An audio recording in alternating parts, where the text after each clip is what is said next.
na gboo na ya bụ egwu ọdịnala bụ ihe eji wee mara ndị anyị mara na mgbe gboo na ụmụ nwoke ihe eji anụ ha bụ gịnị ụdị ife ha na-emepụta ụfọdụ bụ dinta ụfọdụ bụ dimgba ụfọdụ bụ gịnị ndị na-akụta azụ nke ọma ụfọdụ bụkwa ndị na-alụ ọrụ ugbo nke ọma mgbe anwa ha nọ na-eme ya mgbe anwa ka ha ji wee na-anụta ụfọdụ ụmụ nwaanyị dị iche iche mana kịta n'eziokwu ọ dịkwa m ka ọ ka dị otu anwa ọ dị iji gwa gị nke bụ eziokwu site n'egwu a bụ nke a na-agba bụ nkwa ụmụagbọghọ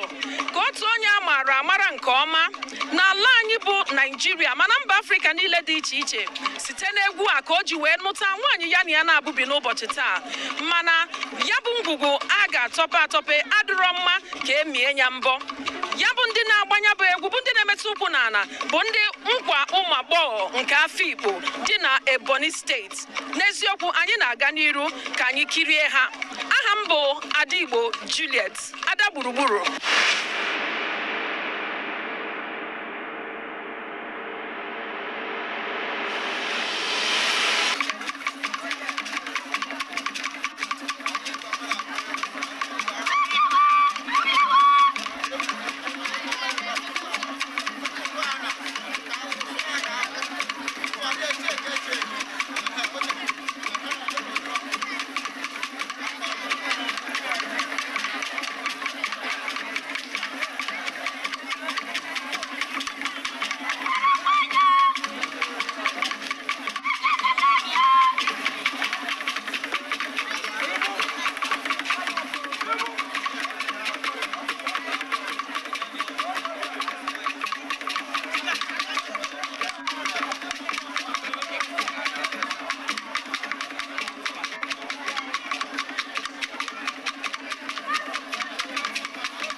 gị na mbụ na egwu ọdịnala bụ ọdịbendị dịka ị na-ekiri ndị nkwa ụmụagbọghọ nke Afikpo dị n'Ebonyi steeti anyị na onye isi egwu a bụ onye nọ n'oge a ka ọ kọrọ anyị ihe gbasara ya bụ egwu ọdịnala bụ nkwa ụmụagbọghọ anyị ekene gị ndewo biko ị nwere ike ịgwa anyị afa gị afa m Chief Helen Alo ọ dị mma kedu ife kpatara eji wee kpọnya bụ egwu ọdịnala nkwa ụmụagbọghọ ihe ejiri kpọ ya nkwa ụmụagbọghọ bụ non-married women ndị aka lụbeghị di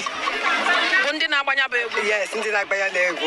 ya bụ na onye ọbụla lụrụ di ama nso na ya bụ egwu ya ndị na-lụrụ di na-ete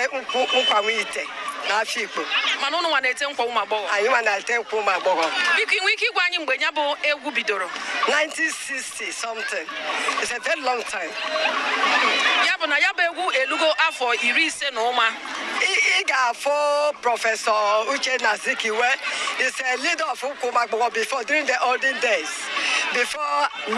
anyị nwa abịawazie On the Kagbasha Haladi, Ndosa, Umuagbogho. The Umuagbogho continues just like that. Yabu Umuagbogho, the Oputoropo, Nalafipo. Yes. Odima, Biko, Kedu, Aro Madonna, to poor Banyan Umuagbogho. 3 years, 4 years. So, I looked at the first like 1977. Umuagbogho. Umuagbogho first tag. 1977 in Lagos. After Umuagbogho in Lagos, Lotazia Fico, Baesia Elementary 1,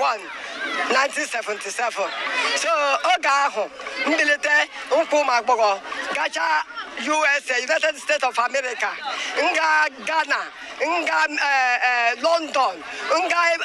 Mbo City Chiche, Basare Gunka, Iha Pom,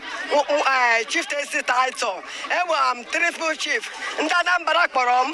Jembe Wiro, one of Anambara, Ndigo, Ndafiko Korom, Adejeba, one of Afiko, Nda Ada Korom, Ugo, one of Eda. So, Naga Ebeline, Nagbanku Umuagbogho this time. Odima anye kelegi Chief Helen Alu gbasara yabo ebe dị iche iche ono gagasịrị mana dịka ọ dị ugbu a ọ dịghị ka Umuagbogho ndị obodo unu ha na-esonye n'uju dịka esi esonye bụ na ya bụ egwu ha na-esonyekwa ha na-esonye dịka anyị nọkwa na ya bụ mmemme egwu ọdịnala o nwere otu okenye anyị ga-agba ajụjụ ọnụ ka o nwee ike kọwara anyị ihe dị n'egwu ọdịnala ọbụla dị n'obodo Afikpo nna anyị ndewo anyị doyi kedu afa gị Egambo Anego Agwo Chief Anego Agwo kedu ihe ị ga-ekwu gbasara nkwa Umuagbogho bụ nke ha gosiri anyị nkwa Umuagbogho bụ ofu nkwa n'isa a na-akụ ma na-agba mgba ọ bụrụ na eletu anya iwu na dị 7 tunes nkwa Umuagbogho bụ just one of them kama bịa to make it develop differently you know that there are different series ụfọdụ nke ji na-aga n'ụzọ ụfọdụ nke ọ na-abụ onye gba mgba etierie ụfọdụ na-abụ ụmụ nwaanyị bịa etierie but nkwa Umuagbogho bụ ofu n'ime ịsaa kama ya igosi na ndị Umuagbogho all the time ha ga-ebu ụzọ tee ete at the middle tee oge mmadụ tụrụ mgba tekwe ma na-achụ ụla ọ dị mma Chief anyị ekene gị nke ọma daalụ unu jisi ike daalụ ijeọma daalụ n'ụtọkwụ otokwe